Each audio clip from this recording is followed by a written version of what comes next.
And I really would like to begin by thanking the University of Sydney China Development Society for this opportunity to chat with you all. I'm really looking forward to it. It's wonderful to be here. Thank you, Chinsu, and everybody who's involved in the organisation. I'd also like to begin by acknowledging that I'm in Melbourne right now, so I'm joining the proceedings this evening from the lands of the Wurundjeri Woi-wurrung people, which were never ceded. Of course, these are stolen lands, and I'd like to acknowledge that and to extend my respects to elders past and present of the Wurundjeri people. Yeah, so my topic today is this: After the Dream, tracking the post-study lives of Chinese women graduates of Australian universities. You might be able to tell from the title that this is a kind of follow-up study to the work that appeared in my book, Dreams of Flight, which Wei has just so kindly mentioned, came out in 2022. I'll talk about that. This is part of a longitudinal project. I'll talk about that in just a moment. But first of all, a little bit of general context for what I'm discussing today. I guess we all know about the large numbers of Chinese student enrolments in Australia since the turn of the century. We can see that. If we don't know, we can see that represented in this chart. Here, it's obviously they grew substantially from the turn of the century up until 2019. I hasten to add, before the talk today, I was searching for a more updated statistical chart, but I couldn't find one. The 2023 and 2024 numbers are not available in this form yet. But if we had that, we will see the numbers going up again after the COVID dip in around this time. I think the 2022 numbers there were not at the end of the year, so that's why that looks artificially low. We can see a better representation of the absolute numbers in this chart. This is in July 2023, where we also see that China continues to be the largest student sending nation to Australia, ahead of India, even though India is now growing more quickly, and Nepal also. But nonetheless, even today in 2025, China remains at the top. So I guess these are well-known facts, more or less.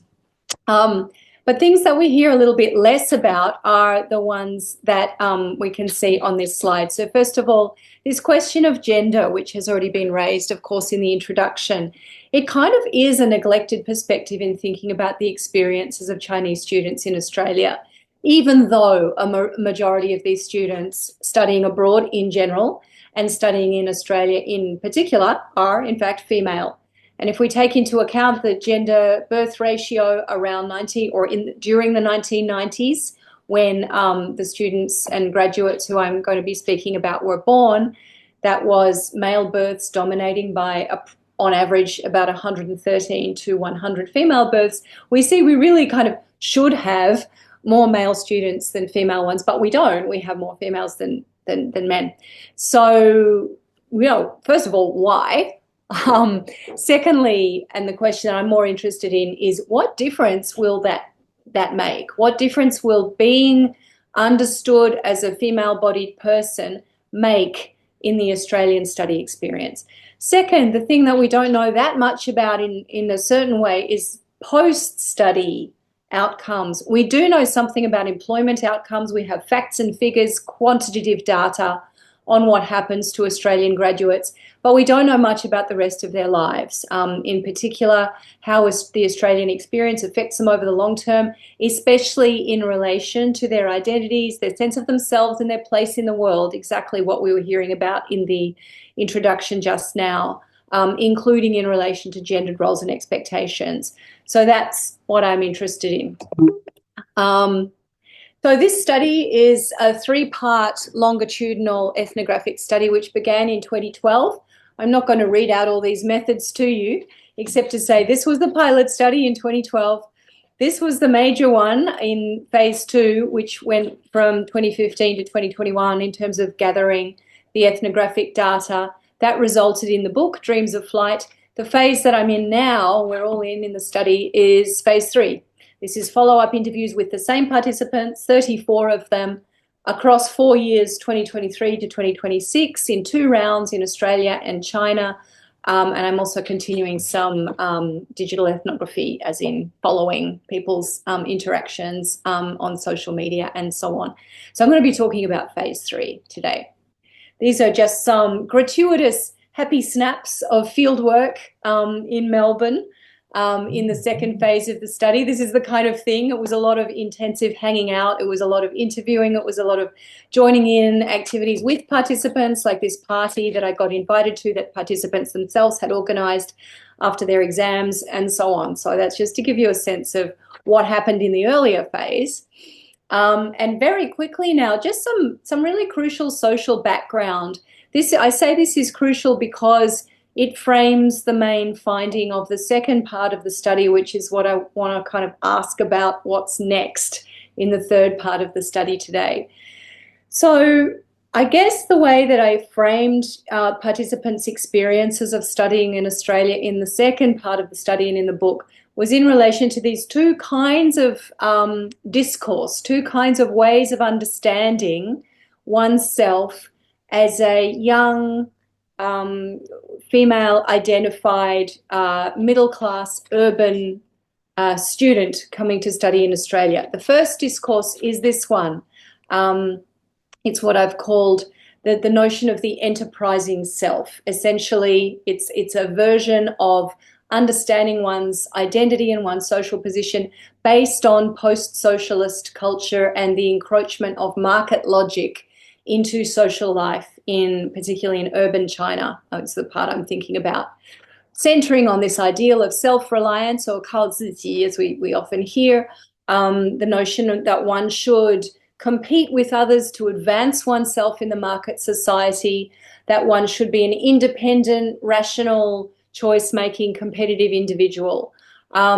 This notion appeals to urban middle-class women in the only child generations as much as to men, because partly they have had concentrated parental resources available to them for study. Parents and families have tended in their early years to strongly support their study, strongly support their professional training or kind of proto-professional training, and so on. But then in one's 20s, as I'm sure everyone is aware, another discourse comes to the fore, which I've called here neo-traditionalist femininity. This is a state-supported discourse, which is also supported by many families and many parts of commercial culture as well, that is based on the idea of a kind of essential difference between men and women. The notion that women are naturally centered on family making and children, and there is a standard script of marriage and children by a very set timeline, right, before the age of 30 for women. It's connected with this discourse of leftover women or 剩女 and so on, and is connected with a number of kind of macro level structural shifts in China's economy, governance and culture as well. So essentially the point that I want to get to from outlining these two competing discourses is to say that for women, middle-class urban women, such as those who study in Australia, as they navigate their 20s, they're going to experience that contradiction, right? Like on the one hand, one is supposed to be, this kind of independent, educated, professional, career-driven person living an amazing life, like this woman in the meme. On the other hand, no, wait a minute, it's time to get married and settle down and focus on your family. So this is not unique to China, but the way that this contradiction takes effect is marked by the Chinese context, I think. So quick skip to the conclusion of the previous phase of the study. One of the key findings in that phase and in the book that you see on the screen now is that studying overseas tended to strengthen graduates' attachment to the global ideal of that mobile market subject, right, the first discourse on the previous slide, and weaken their attachment to the second one, that neo-traditionalist view of femininity, right, that one should be family-centered after a certain point in one's life and no longer so self-centered. But the question I want to think about now is, well, what happens next? A few years after their study, are graduates able to realize their hopes for ongoing professional mobility? Are they still resistant to settling down in marriage in place and settling as in kind of compromising their own desires? And how do they understand that tension between stability and settlement and flexibility and mobility in this next stage of their adult lives. So these are some of the questions I'm going to be exploring. Quick overview of what's happened with my participant group. This is, you can see it on the slide. I won't read it out except to say that since October last year, one of the women who was in China has now moved to Australia. Her PR came and she quit her job and moved to Australia. So we have 16 in each place and 2 in other countries. Their average age is still around 30. Only 9 of them are married currently, and 1 was married but is divorced. The rest of them are never married. Okay, so essentially what I want to do in this second part of the talk now is to explore the way my participants are thinking about this concept of settling down, or 安定下来, which came out in the most recent round of interviews as an extremely central theme and quite an interesting preoccupation for many of my participants. There are a lot of questions around what settling down means and how one feels about doing it or not doing it, right? So, for example, is it time now that one's 30 or nearly 30 to settle down? Maybe you're actually already settled down, or maybe you aren't, right? Different participants had different views of that. Whether you want to settle down or whether you should avoid it, whether it's a worthy goal or a disappointing compromise, whether it's even possible amid today's world of heightened uncertainty in many domains. Is it even possible to settle down? How will you know if you've settled down? Like, what's the definition and benchmark? And maybe settling down as not only a geographic and biographical accomplishment, but also a settled state of mind, right? Like an emotional state as well. So we can see that even in that brief overview, these questions around 安定下来 bring together a lot of different themes around states of mind, right? From anxiety to yearnings for freedom and independence, around time, around geography, around money, around work, around family, of course, around gender, and around notions of security versus, often security versus freedom. So that's kind of the themes that I'll be exploring. That's a general kind of almost like a word cloud view of what I'm talking about. What I want to do now is delve into a little bit more detail. So essentially for me, and for my participants, I think the settling concept speaks to 3 domains, which I'll address in an interwoven kind of way in what follows. The notion of time, right? So settling down as in a biographical accomplishment, often defined as marriage and family formation. Settling down in space, often through forms of migration, whether that's from China to Australia and the gaining of institutional markers like permanent residency visa, or whether it's movement within China, right, often to a first-tier city. As we know, graduates from overseas are eligible to take out hukou in first-tier cities or in some first-tier cities. In particular, in my group, Shanghai is, where they often end up with hukou. So that's also a form of settling. Also, the emotional state of settling or kind of feeling unsettled is something I'm particularly interested in. So first of all, a very quick note on definitions. I could give you lots of quotes from participants here, but I'm not going to because I don't think they're as interesting as the ones later.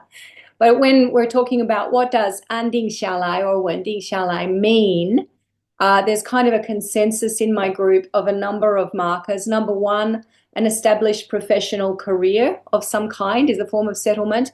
Geographic settlement and commitment to a future in a place, like knowing you're going to stay there for some people is what settling means. For others, as I said a moment ago, it's institutional markers.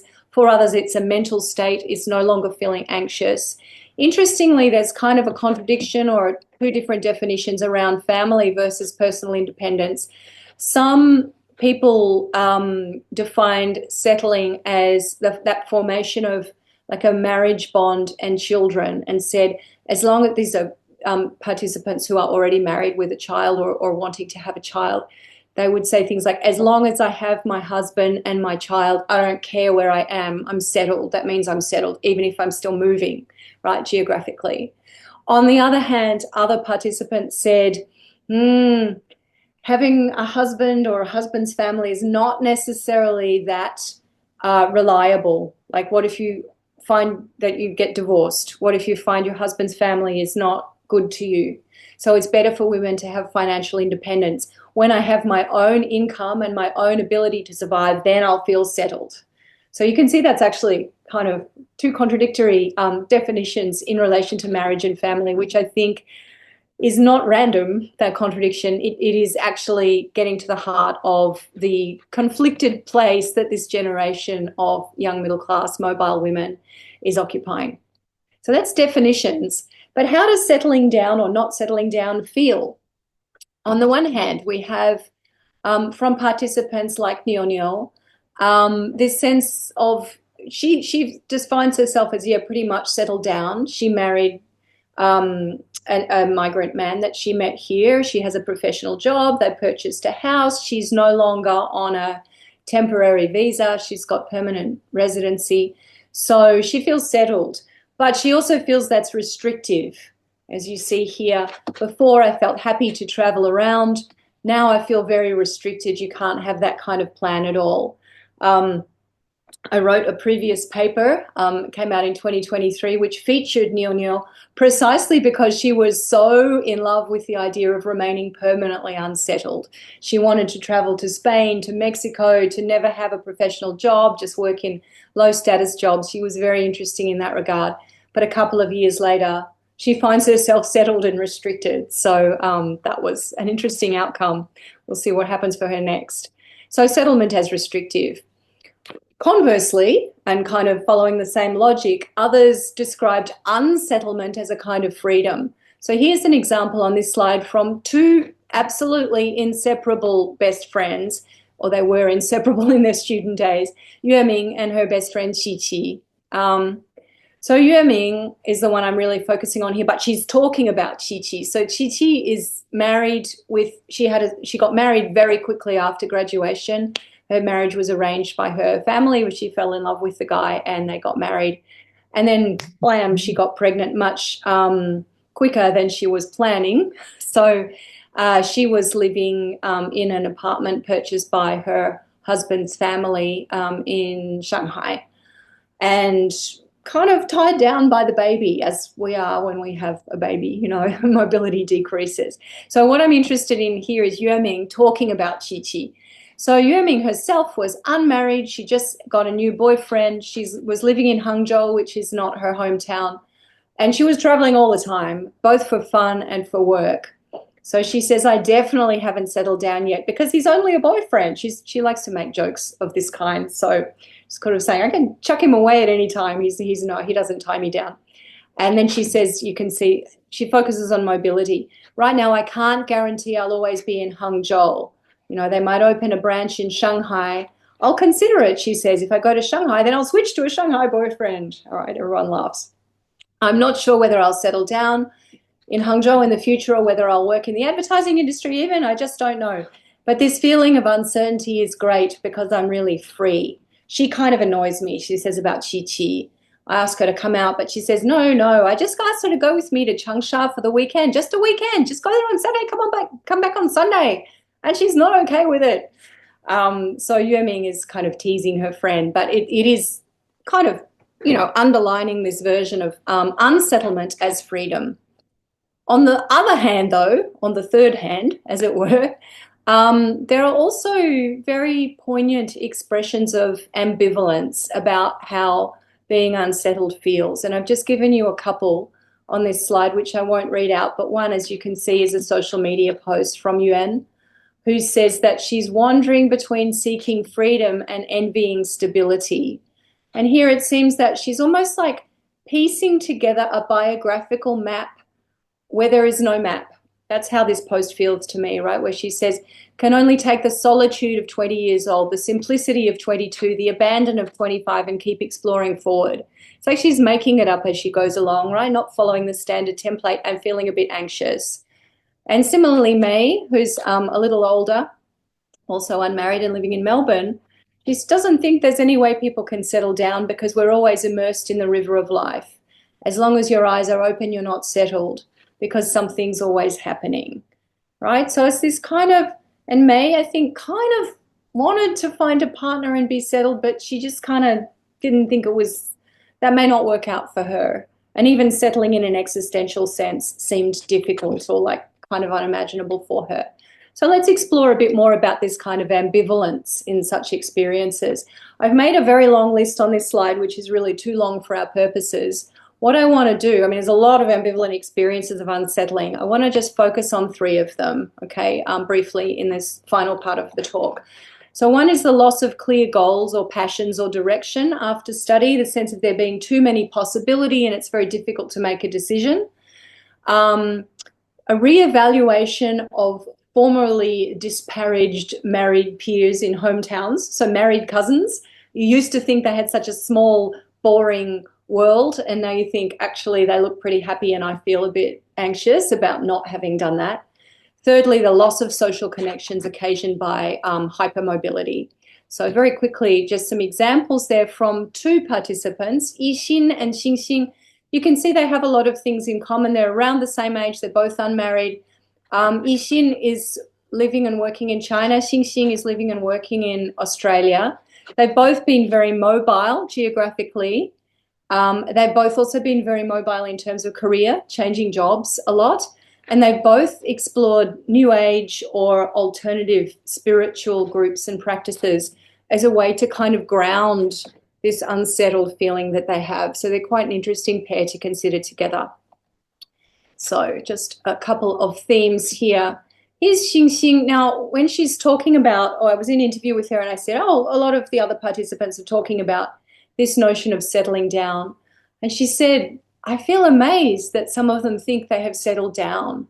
I don't know what settling down feels like. I've never experienced that feeling. And in terms of work, is loss of goals, right? I haven't found anything that makes me feel I can invest my energy in it and build it up bit by bit. I haven't found such a thing. I haven't completely found my place in society. When I'm in Melbourne, I've always had such a feeling of drifting, that I've been drifting all along. And this notion of drifting, used in a sort of a number of different forms, often involving this character Piao, as she says, Piao Bo, came up a lot. A lot of different participants also use this term in a very ambivalent way, much as Xingxing does. Now we have a similar kind of or related statement from Yixin, right? She says, I don't know what decision to make. I feel like my life has reached a point where I can't control it anymore. There's nothing I particularly want. I want to find that passion for life, right? She feels she's lost that passion.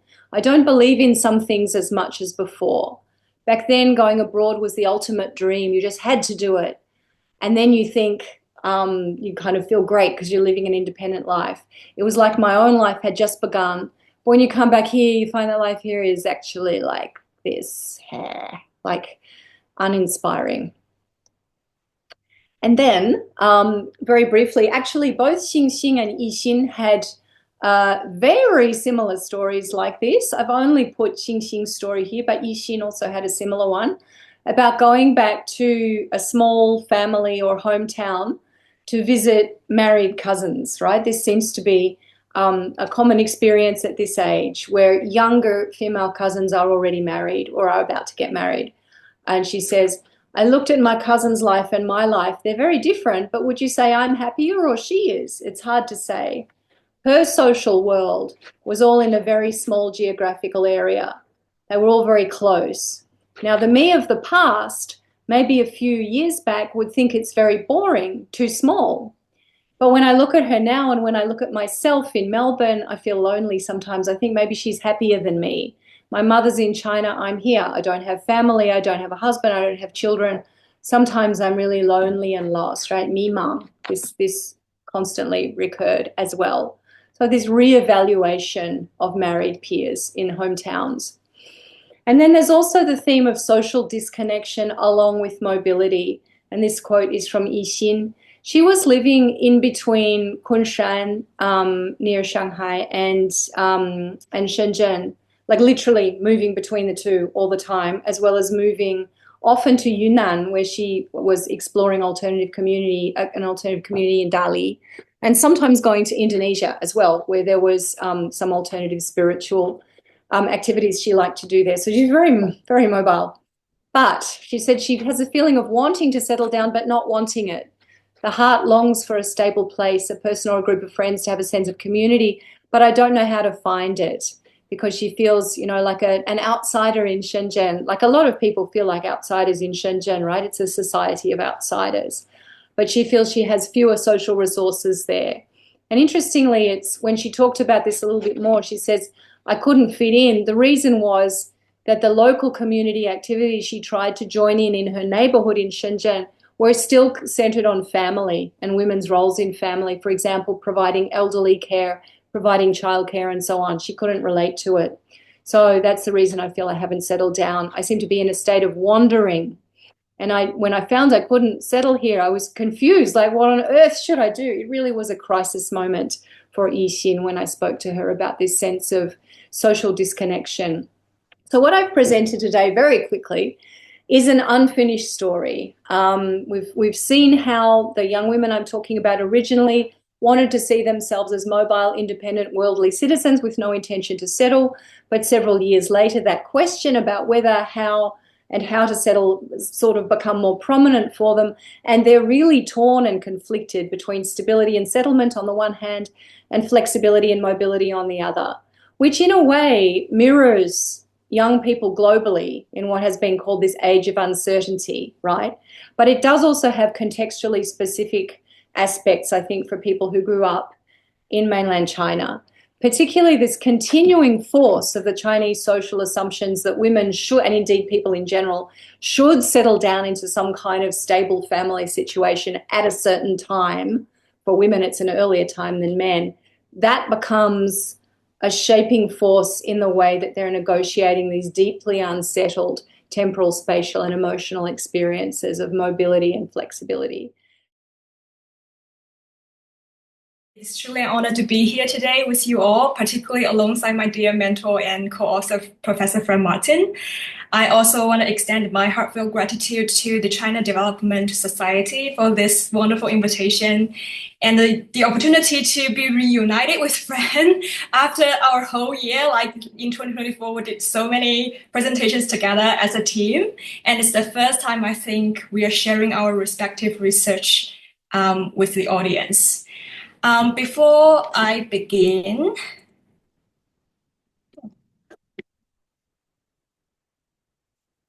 I would like to acknowledge that I'm working and living on the traditional lands of the Wajib people of the Noongar Nation.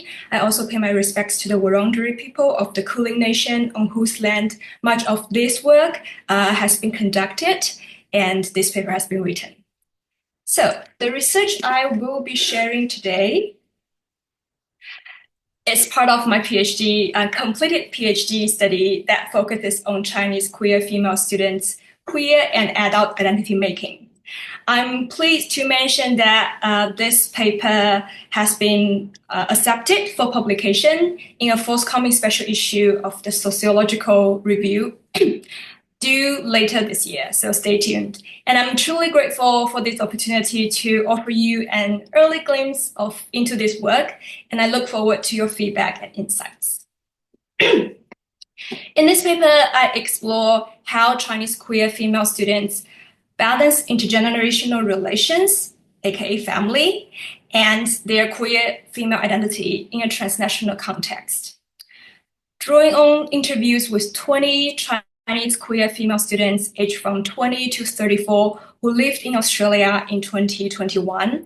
It reviews how participants refashion traditional milestones in youth transitions, such as financial independence, relationship registration, and home ownership to reconcile family expectations with their queer identity while living overseas.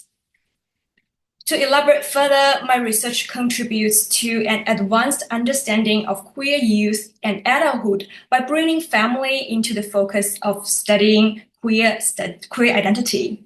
By highlighting this profound impact of intergenerational relations, as well as transnational mobility, it underscores the complexity and unevenness inherent in Chinese queer female students' transition to adulthood. Specifically, it stimulates a critical examination of this prevailing individual-focused theories within the youth transitions and queer temporality literature, encouraging us to reevaluate their relevance and consider the significance of family outside the previous Euro-American-centric model when we try to understand these people today. So prior studies have shown, and as the concept of neo-traditional femininity Fran just mentioned in her presentation, that young Chinese women typically face a contradiction in navigating their adulthood. So while they're encouraged by family, by society to seek independence and personal development, on the other hand, they are expected to follow traditional family virtues at some point of their life, especially when they reach certain ages. And to a certain extent, their obedience and independence on men. As Lucetta Kam observes in her book in 2027, Shanghai Lala, marriage is the ticket to adulthood. One cannot be socially recognized as adult until she or he has his or her own family and household. In other words, heterosexual marriage is kind of a tangible evidence and societal validation of a significant marker of adulthood, underscoring a person's psychological and physical well-being. Since Chinese queer females can hardly achieve such a benchmark, they face substantial challenges in meeting family and societal expectations of attaining adulthood. Before I get to specific findings of this paper, I'd like to indicate some premise proposed in my study. That is, adult, or as a verb as adulting, is an evolving and dynamic process. I think this somehow echoes Fran's conceptualization of settlement for sure in this sense. So adulthood is rather a static state tied to age. And I'd like to explore more, elaborate more about this in the Q&A if you're interested, but definitely I don't have any space in this paper to explain that. To develop new knowledge under this preposition, I conceptualize responsibility, not as an individual-oriented remark in one's maturity, but more expansively referring to the relationality and expectations imposed by interpersonal relationships. Building on this, I explore how Chinese queer female students repurpose traditional adult milestones to address the strong pressures from family and societal expectations as queer young people around the concept of responsibility, or I call responsibilities because it's plural. Okay. Starts with something we are all familiar. Financial independence. So young people's financial self-sufficiency leads to a significant change in their power relations and affiliation with their family. In other words, financial independence can affect their negotiation with the family about their queer identity in my study. For Chinese international students, transnational mobility requires financial support. I'm gonna listing that all.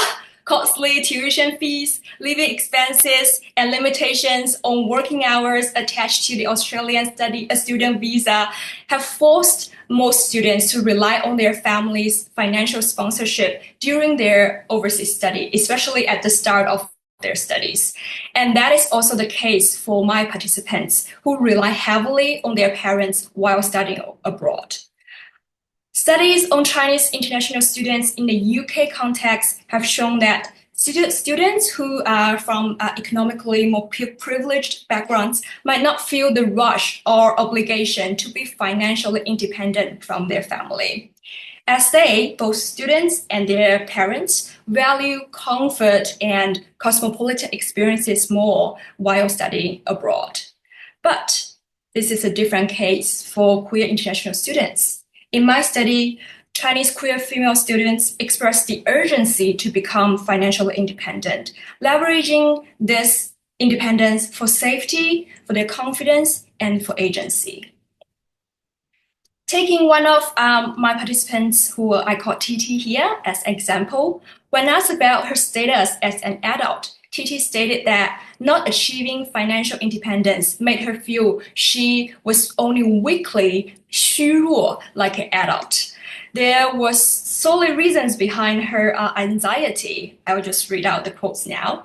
I need to be financially independent. I cannot call my dad for money after I'm 30. My sexuality adds extra pressure to achieve financial independence. I want to be independent sooner than later. Although I should not harbor the negative thoughts about my family, I do not want to be overly optimistic and end up catching myself off guard and disappointed. So I want to make sure that I will be stronger and more independent as soon as possible, no matter what happened in the future. At least, I will have the ability to deal with it. So from this narrative, you can probably sense a very strong anxiety around financial independence from TT. And the reason why behind this was because her father once expressed her disgust towards same-sex marriage in front of TT many years ago. And just for context, TT is still in the closet with her father. So he definitely didn't know his daughter is gay. And so his homophobia led her to worry that her father's responses to knowing her sexual identity will lead to his withdrawal from supporting her studies in Australia as kind of a punishment. Having just begun a master's program with limited rights and opportunities for paid work, she felt her autonomy and future could be at stake due to her gay identity and her financial dependence on her father.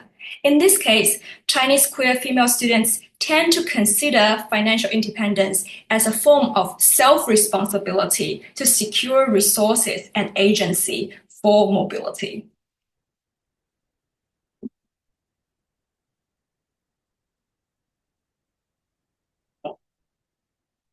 Moreover, Australia's relationship laws, including same-sex marriage and de facto partnerships, enable these students to kind of like broaden the forms of relationship registration beyond the heterosexual structure. So this section was called marriage in the first draft, and then I changed that to relationship registrations because it's different forms, it's different kind of formats in Australia, and I'd like to differentiate it with the definition of marriage in China. International students here thereby can use these non-heterosexual frameworks in Australia to navigate responsibilities and therefore balance expectations rooted in their intergenerational relations. So Ellen here and their girlfriend refused to register for marriage without telling the parents. For the girlfriend's partner visa, they decided to officialize their de facto relationships. And Ellen told me that her girlfriend is not out to her family. So when they discussed if they're going to get married, and her girlfriend said like, oh, I have to tell my parents if I'm getting married with you in Australia. And so it wouldn't be possible to do that due to the really tight timelines of applying for partner category visa. So they just opt into the de facto kind of a really natural shift because they have the choice. So that's why when we were doing the interviews, they were waiting for the de facto certificates to get approved. And there was a huge delay during the pandemic. Another participant who I called Xiaoma here did the same thing. So Xiaoma just told me, I think it's kind of a really familiar dilemma for many post-study graduates in Australia. My 485 post-study work visa was about to expire, so my girlfriend decided to sponsor me to apply for the partner category visa. The application required official relationship registration. That was why we registered our de facto relationship. we decided to apply for de facto rather than marriage because I think we seem to need more careful consideration before reaching the stage of marriage. So even though we can argue that maybe marriage and de facto partnership carry similar legal meanings in Australia, definitely the emotional meanings and cultural meanings are different for these international students. And it's very interesting because Xiaoma added to her, explanation or kind of like explain of her understanding of marriage, and she just told me that even if you get married, your family issues will not be resolved. You cannot get what you really want. A big family living together after your marriage. And she basically just described like everybody's sitting together and eating hot pot to me as like an imagery of like a happy life after marriage. So I think marriage certificate is meaningless. So in this case, the account of Ellen and Xiaoma made me question, right? First, what does same-sex marriage even mean for queer migrants? And second, if marriage or de facto do not indicate any traditional values as we consider as milestones in their relationships or broadly in their youth transitions to adulthood, then what can be important? What's the kind of so-called milestones they might refer to in this case? So the answer is home ownership. For many of my participants, they use that as a form of commitment to show in their relationships and to balance the relationships between family and with their partners. So the forms of home ownership, whether it's individual or joint, emerged as a symbol of commitment and a means to address this power dynamic between the expectations from families and from their intimate relationships. I'd like to continue from the earlier discussion about Xiaoma. And Xiaoma just told me that her concerns about this marriage and then explained why co-owning a home with her partner held greater importance than this meaningless marriage certificate. She reflected on the reason for including her girlfriend as a co-owner, and regardless of her girlfriend's financial contribution. She explained, firstly, if I buy a house, I will not only put down my name on the deed. Once I decided to make the purchase, I think we will apply for a mortgage together. Even if I cover the down payment myself and we share the mortgage payments, she will still own half of the house. If I were to pay for everything, hold the house solely in my name, and she stays in the house as a guest when we were together, but will move out upon separation, potentially to be replaced by a future girlfriend, it would make her feel too detached, like 见外. So this is a really interesting contemplation about the relationship and home ownership. And Xiaoma also mentioned that because, as we all know, the cost of housing is crazy today. It's kind of impossible for international students to purchase their house with their own savings. So in this case, many parents will come to help and especially pay for their down payment. And the new migrants, the students, will pay for the mortgage themselves. It's kind of the arrangement many of them follow. So in this case, for the down payment, Xiaoma indicated that the money will come from her parents. And in that case, she also feels there's like emotional responsibility to tell her parents that she's going to purchase this house with her girlfriend and using her parents' money. So in that case, it add another like different layer to this home ownership, because at that point, she must come out to her parents and introduce her girlfriends to the family. So even though it's not marriage, it somehow carries these rituals of marriage to introduce this new person as your partner to your family and showing them that you're going to make some big decisions together as like a unit of family. So I think that's kind of very interesting to see this kind of difference but also similarity between marriage and home ownership. Another participant, who I call Laura here, had made a really different decision. So in contrast, Laura, explicitly explained why she did not want to share the home ownership with her partner for being responsibility for her, even against her parents' suggestions and doubts. So in this context, Laura has been out. Her parents know about her queer relationship and know about who her partner is. Laura did this to protect her partner's first home buyer benefits, to make sure that her partner can purchase their own house in the future and have the savings to do that.